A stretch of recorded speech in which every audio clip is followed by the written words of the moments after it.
యేసుక్రీస్తు శిలువ యందు మాత్రమే రక్షణ, యేసుక్రీస్తు శిలువ యందు మాత్రమే స్వస్థత, యేసుక్రీస్తు శిలువ యందు మాత్రమే మనకు ఆశీర్వాదం అని మొక్కంటిగా మొక్క మీద వారందరికీ కూడా తెలియజేస్తూ ఉన్నారు.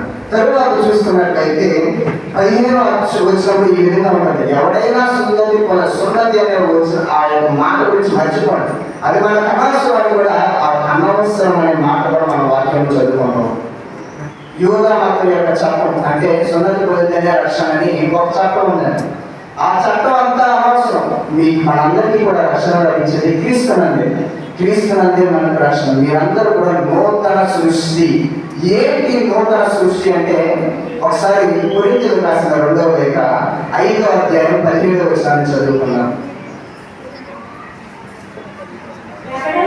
ఎవడైనా క్రీస్తునందున్న ఎడల అతడు నూతన సృష్టి. ఈ నూతన సృష్టి అంటే నేను తిరిగి పుట్టాలి, నేను తిరిగి జీవించాలి, ఇవన్నీ కాదండి. ఎవరైనా క్రీస్తునందు ఉన్న ఎడల అతడు నూతన సృష్టి. ఈరోజు మీరందరూ క్రీస్తుతోనే ఉన్నారు. మనందరం కూడా ఒక నూతన సృష్టి. జ్ఞాన స్నానం ద్వారా క్రీస్తుని ధరించాము, జ్ఞాన స్నానం ద్వారా క్రీస్తులో ముద్రించబడ్డాము, జ్ఞాన స్నానం ద్వారా దేవుని బిడ్డలమయ్యాము, జ్ఞాన స్నానం ద్వారా క్రీస్తులో సభ్యులయ్యాము. ఇదే నూతన సృష్టి. ఆ యొక్క సత్యాన్ని తెలుసుకుంటే చాలండి, మనకు శాంతి, సమాధానము, కనికరం కూడా లభిస్తూ ఉన్నదని ఈరోజు మనకు తెలియజేస్తున్నారు.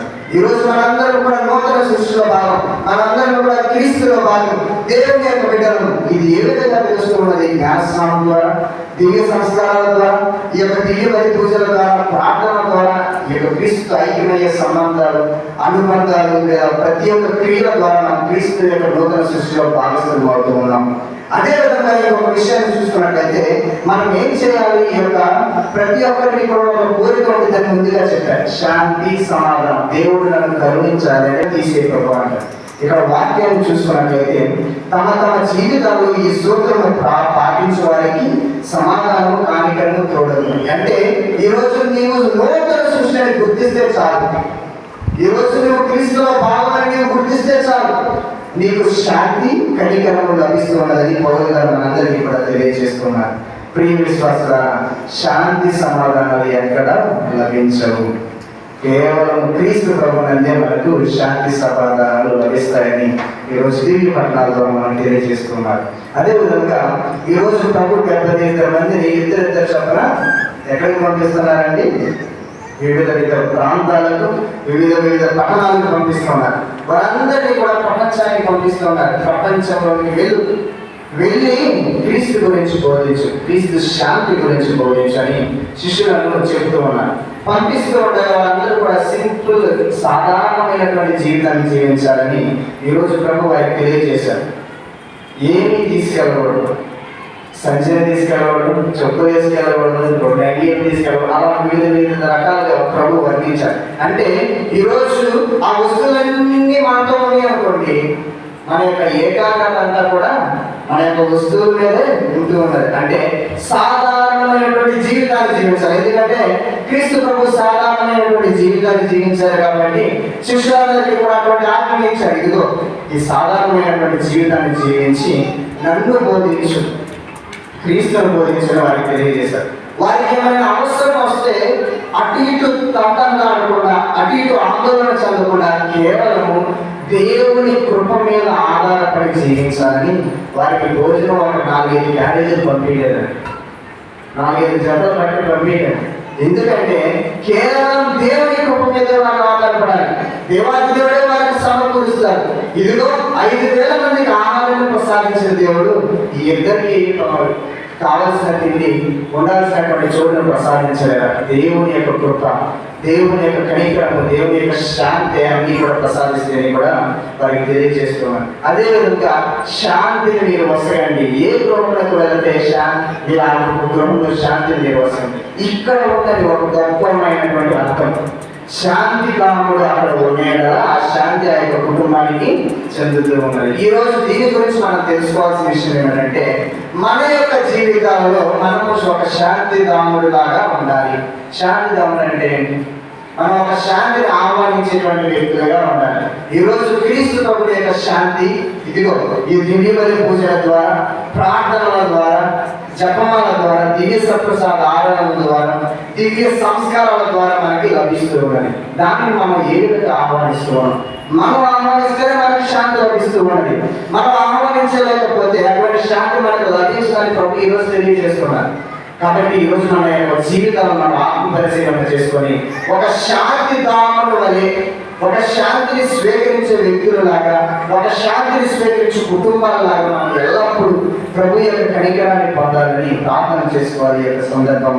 అదేవిధంగా ప్రియ విశ్వాసారా, ఇంకొంచెం ధ్యానం చేసుకున్నట్లయితే వారందరూ కూడా తిరిగి వచ్చారు. వివిధ ప్రాంతాలకు వెళ్ళి క్రీస్తును బోధించి దెయ్యములను పోగొట్టేసి వారందరికీ కూడా స్వస్థతను ప్రసాదించి తిరిగి వచ్చి ఒక గొప్ప మాట చెప్పారు. అది మన కట్టుబడికమైనటువంటి మనందరం కూడా నమ్ముతాం. వాక్యాన్ని చదువుకున్నట్లయితే 10వ అధ్యాయం 17వ వచనం, ఆ 72 తిరిగి వచ్చి ప్రభు మీ పేరిట, చాలా ఎవరి పేరిటండి? ఎవరి పేరిట? ప్రభు పేరిట, క్రీస్తు నామమందే వారికి ఏమవుతున్నాయని దెయ్యములు సైతము, పిశాచులు సైతము లోబడుచు ఉన్నాయి. క్రీస్తు నామమునందు వారి స్వస్థతను ప్రసాదించారు. క్రీస్తు నామమునందు దెయ్యములు పోగొట్టారు. క్రీస్తు నామమునందు వారి శాంతిని ప్రసాదించారు. వారి యొక్క సొంత బలం చేత కాదండి, వారి యొక్క సొంత బలం చేత అస్సలు కానంటే కాదు. ఈ రోజు నీవు ఆశీర్వాదాన్ని పొందుతూ ఉన్నావంటే, ఈ రోజు నీవు స్వస్థతను పొందుకుంటూ ఉన్నావంటే, ఈ రోజు పిల్లలందరూ ఫస్ట్ ర్యాంక్, సెకండ్ ర్యాంక్, ఈ రోజు నీకు మంచి ఉద్యోగం లభిస్తూ ఉన్నదంటే ఆ ఆశీర్వాదం వీళ్ళు చేసిన గొప్పతనం అయితే కాదు, క్రీస్తు నామమునందు లభించినటువంటి గొప్ప ఆశీర్వాదం. శిష్యులు దాన్ని గ్రహించారు, వినయాత్మకంగా చేయించారు.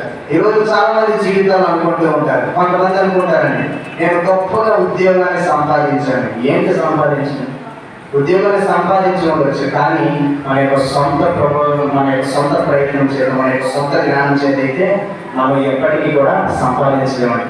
దేవుడు పవిత్రాత్మ చేత అభిషేకించాడు. పవిత్రాత్మ వరాలను, అనుగ్రహాలను నీకు ప్రసాదించాడు. జ్ఞానస్నానం ద్వారా క్రీస్తు నీపై ముద్రించాడు. ఇదిగో నీవు క్రీస్తును ధరించు, ఇదిగో నీవు క్రీస్తును ధరించున్నావు, క్రీస్తు బిడ్డవయ్యావు. అందుకనే దేవుని నామమందు ఆయన శాంతి కనికరమందు మనకి ప్రతి ఆశీర్వాదం లభించినది. ఈరోజు శిష్యులందరూ కూడా వెళ్ళి బోధించారు. అది 12 మంది శిష్యులకు 72 మంది శిష్యుల యొక్క పని మాత్రం కానే కాదు. ఈరోజు ఆ యొక్క పని మనందరిది. జ్ఞానస్నానం పొందిన ప్రతి ఒక్క క్రైస్తవుడి యొక్క పని ఈరోజు శిష్యులు ఏ విధంగా వెళ్ళి బోధించారో అటువంటి జీవితాన్ని నడుచుకుంటూ వెళ్ళారండి. అంటే ఈరోజు మనం నడిచే నడవడికలో క్రీస్తును బోధించాలి. ఈరోజు మనం ప్రవర్తించే ప్రవర్తనలో క్రీస్తును బోధించాలి. ఈరోజు మనం మాట్లాడే మాటలో క్రీస్తును బోధించాలి. ఈరోజు వారందరూ కూడా గృహాలకు వెళ్ళి ఇదిగో భోజనం ఉందా, అదుందా, ఇదుందా ఏది అడగలేదండి. శాంతిని నీకు వస్తున్నానని ఒక గొప్ప మాటను మాత్రం చెప్పారు. ఈరోజు మనం కూడా జ్ఞానస్నానం పొందిన క్రైస్తవులుగా శిష్యుల వలె 72 మందిని ఏ విధంగా పొందారు. క్రీస్తు ప్రభు జ్ఞానస్నానం వస్తే మనందరినీ కూడా ప్రపంచానికి పంపిస్తూ ఉన్నారు. క్రీస్తుని బోధించు, క్రీస్తుని అనుసరించు, ఆయన క్రీస్తుని పట్టించు అని మనందరికీ కూడా బోధిస్తుండగా, కాబట్టి ప్రియటువంటి గొప్ప జీవితాన్ని మనం జీవించడానికి ప్రయత్నం చేద్దాం. ఎందుకంటే క్రీస్తు నామమందే రక్షణ, క్రీస్తు నామమందే స్వస్థత, క్రీస్తు నామమందే సంతోషం. ఈ రోజు మీకు నిజమైన ఆనందం రావాలన్నా, నిజమైన స్వస్థత, నిజమైన సంతోషం రావాలన్నా ఇదిగో క్రీస్తు నామమందే లభిస్తూ ఉన్నది. ఆయన నామమందే మనకు శాంతి, కనికరం. ఈ రోజు నీవు నూతన సృష్టి అని గుర్తిస్తే చాలు. పౌలు గారు చెప్తున్నారు కదా, నీవు నూతన సృష్టి అని గుర్తిస్తే చాలు, నీకు శాంతి, కనికరం లభిస్తూ ఉన్నది. అటువంటి గొప్ప దీవెనలు మనము మన యొక్క కుటుంబ సభ్యులు పొందుకోవాలని, అదేవిధంగా క్రీస్తు ప్రభుని మన అనుదిన జీవితంలో ప్రజలందరికీ కూడా చాటాలని, అటువంటి గొప్ప జీవితాన్ని ప్రభు మనకు ప్రసాదించి మనలను, మన యొక్క కుటుంబాలను బహు విధములుగా దేవుడు ఆశీర్వదించాలని ఈ యొక్క దివ్య బలి పూజలో ప్రార్థన చేసుకుందాం.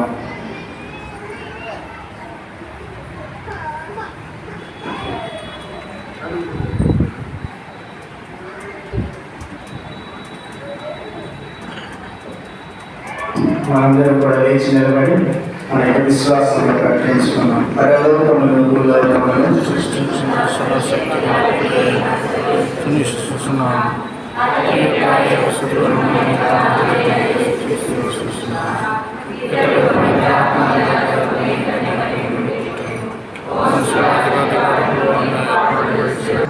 కుమారుడు మా ప్రభువైన యేసుక్రీస్తు ద్వారా పవిత్రాత్మ ప్రభావం వలన సమస్తములకు జీవము పోసి పవిత్రపరచుచున్నావు. ప్రపంచ మాధ్యాంతము సూర్యోదయం నుండి సూర్యాస్తమయం వరకు నీ నామమునకు నిర్మలమైన బలిని అర్పించుటకై ప్రజలను నిరతము పిలుచుచున్నావు. ప్రభువా, ఈ కానుకలను నీ సముఖమునకు తెచ్చి ఉన్నాము. పవిత్రాత్మ ద్వారా వీరిని పవిత్రపరచ బ్రతిమాలుచున్నాము. ఈ విధమున ఇవి మా ప్రభువును నీ కుమారుడనైన యేసుక్రీస్తు శరీర రక్తములు వగునుగాక. అతని ఆజ్ఞ ప్రకారమే ఈ కృతజ్ఞతార్చనను నెరవేర్చుచున్నాము. అతడు అప్పగింపబడిన రాత్రి అపమునందుకొని మీకు కృతజ్ఞతా వందనములు చెప్పి స్తుతించి త్రుంచి శిష్యులకిచ్చుచు ఇట్లనెను, మీరందరూ దీనిని తీసుకొని భుజింపుము. ఏలైనా ఇది మీ కొరకు అప్పగింపబడిన శరీరము.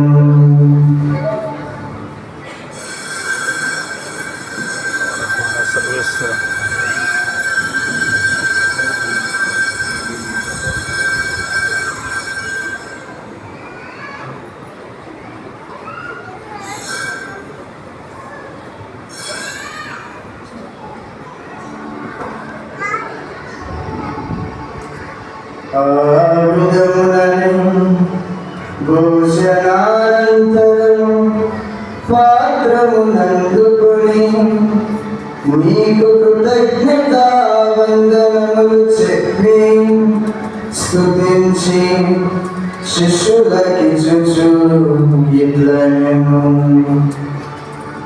మీరందరూ దీన్ని తీసుకొని దీని నుండి పానము చేయుము. ఏలైనా ఇది నూతన నిత్య నిబంధన యొక్క రక్తపు పాత్రము. ఇది మీ కొరకు అనేకుల కొరకు పాప పరిహారమునకై తారబోయబడును.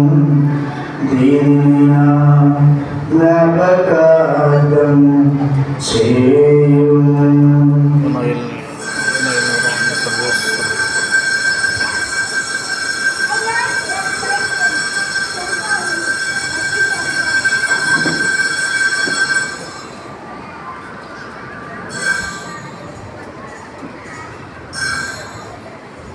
ఇది విశ్వాస రహస్యము.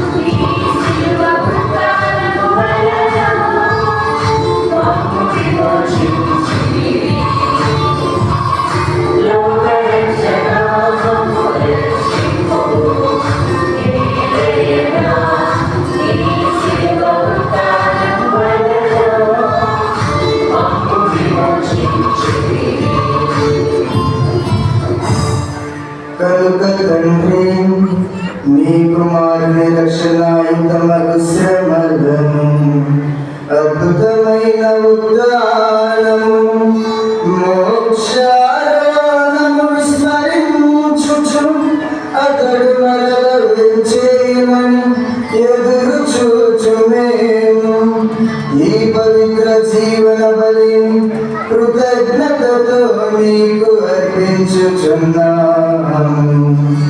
నీ పవిత్ర శ్రీ సభ యొక్క ప్రీతితో వీక్షింప ప్రతిమాలుచున్నాము. తన మరణము ద్వారా మమ్ము నీతో సఖ్యపరచిన నీ కుమారుని బలిని స్వీకరింపు. మేము అతని శరీర రక్తములతో పోషింపబడి పవిత్రాత్మతో నింపబడి అతని అందు ఏక శరీరం ఏక మనస్సు కలిగి ఉన్నట్టుగా దయచూపుము. అతడు మమ్మల్ని విద్యాక్రముగా రూపొందించిన కాక నీవు ఎన్నుకొనిన పుణ్యాత్ములతో ముఖ్యముగా పవిత్ర కన్యయు దేవమాత అయిన మరియు మాతతోను పునీత జోసెఫ్ గారితోను ధన్యులైన నీ అపోస్తులతోను వేద సాక్షులతోను సకల పునీతులతో పాటు మమ్మను మోక్ష భాగ్యములకు వారసులను చేయు. ఏదైనా వీరి విజ్ఞాపన ప్రార్థనల నిర్వాధిక సహాయంపై మేము ఆధారపడి ఉన్నాము. ఓ ప్రభువా, మమ్ము నీతో సఖ్యపరిచి ఇవ్వని లోకమంతటికి శాంతిని శ్రేయస్సును ప్రసాదించినట్లు ప్రతిమాలుచున్నాము. ఈ లోకంలో యాత్ర చేయి నీ శ్రీ సభను నీ సేవకులకు మా నీవ జగద్గురు మా జోసెఫ్ రాజారావు పీఠాధిపతిని తదితర పీఠాధిపతులను గురువులందరినీ నీవు సంపాదించుకున్న ప్రజలందరినీ విశ్వాసమందును ప్రేమయందును దృఢపరచుము. నీ చిత్త ప్రకారం నీ సముఖంలో చేరి ఉన్న నీ ప్రజల మనవులను ఆలకింపము. దయగల తండ్రి, నడు దశల చెదరిన నీ బిడ్డలందరినీ కనికరించి నీతో ఐక్యపరచుకున్నాము. చనిపోయిన మా సహోదరి సహోదరులను నీ ప్రేమ యందు ఈ లోకంలో విడిన వారందరినీ దయతో నీ రాజ్యంలో చేర్చుకుని మేమును అచట చేరి నీ మహిమను వీక్షించు నిత్యానందమును పొందుదుముగాక. మా ప్రభు అయిన క్రీస్తు ద్వారా మనవి చేయించున్నాము. అతని ద్వారా నీవు సకల మేలులను లోకమునకు దయచేయుచున్నావు.